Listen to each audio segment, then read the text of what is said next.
ଥମିବାର ନାମ ନେଉନି ମଧ୍ୟପ୍ରାଚ୍ୟ ବିବାଦ।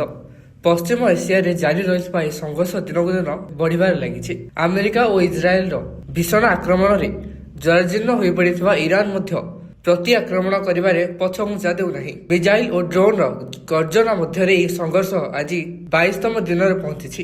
ଆଉ ସମଗ୍ର ଅଞ୍ଚଳରେ ଏହି ସଂଘର୍ଷ ଶୀର୍ଷତମ ସ୍ଥାନରେ ପହଞ୍ଚିଛି।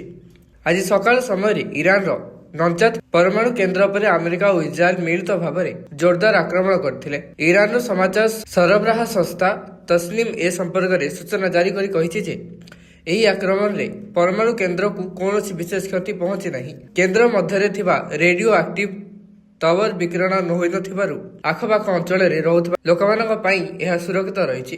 ଏହାଛଡ଼ା ଇସ୍ରାଏଲ ପକ୍ଷରୁ ଇରାନର ତଟବର୍ତ୍ତୀ ସହର ଜନବସତି ଅଞ୍ଚଳରେ ଥିବା ଏକ ଘରକୁ ଟାର୍ଗେଟ କରାଯାଉଥିଲା।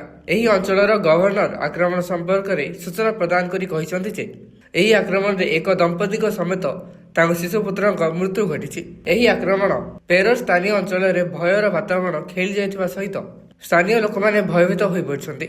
ତେବେ ପରିସ୍ଥିତିକୁ ସମ୍ଭାଳିବାକୁ ଉକ୍ତ ଅଞ୍ଚଳରେ ସୁରକ୍ଷା ବଳ ପହଞ୍ଚିଥିବା ଜଣାପଡ଼ିଛି। ଜବାବରେ ଇରାନ ଇରାକର ରାଜଧାନୀ ଜବଦାଦର ମଞ୍ଜୁର ଅଞ୍ଚଳରେ ଡ୍ରୋନ୍ ଆକ୍ରମଣ କରିଛି। ମିଳିଥିବା ସୂଚନା ମୁତାବକ ଏହି ଆକ୍ରମଣରେ ଇରାନ ପକ୍ଷରୁ ଇରାକର ଗୁଇନ୍ଦା ବିଭାଗ ବିଲ୍ଡିଂକୁ ଟାର୍ଗେଟ କରାଯାଇଥିଲା। ଏହି ଗୁଇନ୍ଦା ଏଜେନ୍ସିର ଅଧିକାରୀମାନେ ଆମେରିକା ସହ ମିଶି କାମ କରୁଥିଲେ, ଯେଉଁଥିପାଇଁ ଇରାନ ଏହାକୁ ଟାର୍ଗେଟ କରିଛି ବୋଲି ଜଣାପଡ଼ିଛି।